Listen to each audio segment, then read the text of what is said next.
It's 9 a.m., your meeting is at 10 a.m., and you still feel sleepy, eyes are open, but body is refusing to move. I see this with many people out there who are very busy CEOs, IT employees, homemakers. Most of them face this issue and come to me and say, Dr. Samatha, why am I feeling tired all the time? And let me tell you, you're not alone. So let's learn about these 4 quick steps that we can all follow. And these are not quick hacks, these are science-backed evidences to fix the root cause. Hi, I'm Dr. Samatha, Medical Director at PMX Health, and my motto is to acknowledge you all with the tools that we all need to get you moving, make you feel lively, and feel your best. Where does energy come from? It's not from a Red Bull, it's not from a Sting or any energy drinks. It comes from the food we eat. Then, if you eat more food, do you feel more energy? It's not that simple, right? There are a lot of things that go on to give the energy in the body. But if we are eating all the time without resting our internal organs, that will work against us. Let's take pancreas, liver, and all other organs. They all need rest while we are resting. But it is not happening so nowadays. They are constantly working overtime. We all sleep certain hours a day, for example, 8 to 9 hours a day. For 1 week straight, if we are not sleeping at least 8 hours, imagine you're sleeping only for 5 hours and you're working overtime. How does your body behave? We would all collapse and our brain do not function well. Similarly, if our internal organs are overworking, like pancreas is secreting more and more insulin and liver is always detoxifying the things that we are consuming, all the systems will fall out of balance and we lose homeostasis.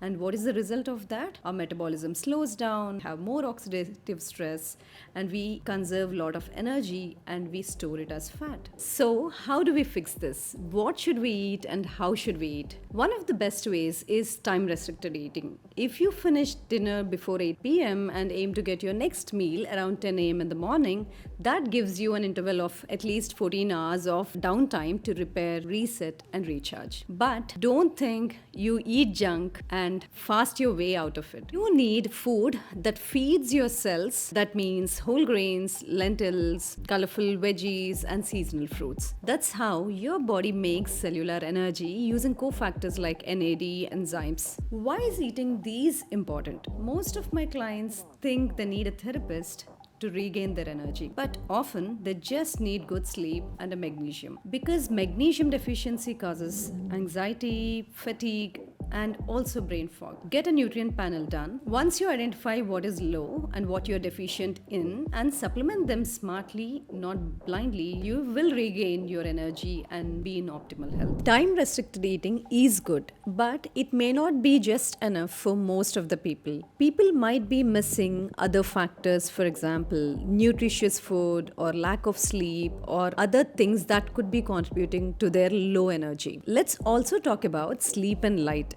Your body has got an internal clock called circadian rhythm. It controls every single system inside the body. But this clock isn't automatic. It needs a signal, and that signal is light. Morning light, especially between 6 a.m. and 10 a.m., is very important time which can regulate your circadian rhythm. When you get natural light into your eyes early in the day, it tells your brain, hey, it's time to wake up, cortisol needs to rise, and your metabolism kicks in. If you miss morning light or replace it with artificial light in the night, your clock goes haywire. Sleeping at 11 on weekdays but 2 a.m. on weekends, that's called social jet lag. Your organs don't understand this shift. Your liver doesn't detox at the right times. Your digestive enzymes don't work properly, and eventually your energy crashes. Even if you think you're sleeping enough, your energy may not be revived. Wake up around same time every day, even on weekends. Get at least 10 to 15 minutes of sunlight between 6 and 10 a.m. in the morning. Avoid screens at least 1 to 2 hours before bedtime. Keep your sleep-wake schedules very consistent. Don't underestimate the power of sunlight since it's free and very powerful. It's probably the most ignored medicine of the modern world. Here is something most important, often people don't connect. Your gut controls your brain. Over 90% of the serotonin, the feel good hormone, is made in the gut and not in your brain. If your gut is inflamed and nutrients don't get absorbed, your immune system is on high alert and your brain feels groggy. How can we check if your gut is working correctly or not? Check if you have constant bloating, if you can't sleep well, if you have mood swings or anxiety, and are you craving for sugars or carbs? How do we restore gut health? Eliminate inflammatory foods. Some common culprits are the modern day wheat, which is gluten and gliadin. And for some people, it's dairy and refined seed oils like sunflower or soybean, and excess sugars and refined carbohydrates. If you don't understand any of these, you can do a 2-week elimination diet and track your symptoms on how you feel about it. Add some gut soothing foods like bone broth or fermented foods like kanji, curd rice, or even homemade pickles. But people who have severe gut issues should be very cautious about it. And then use more cooked veggies over raw veggies because they are very easy to digest. And number 3, ghee or cold pressed oil. Remember that if your gut is not absorbing the nutrients, then the best diet in the world doesn't help you. If you're not sure, get a gut microbiome analysis. Heal first and then nourish. You may be losing energy simply because you're spending in wrong places. Energy is not something to chase, but it is something to conserve. If your first 5 minutes of the day involves WhatsApp, coffee, reading news headlines, and checking 17 different group chats, you're setting your nervous system on fire. We need to be working on conserving it. But the conservation starts by conserving your iron stores, preparing your pulmonary reserves,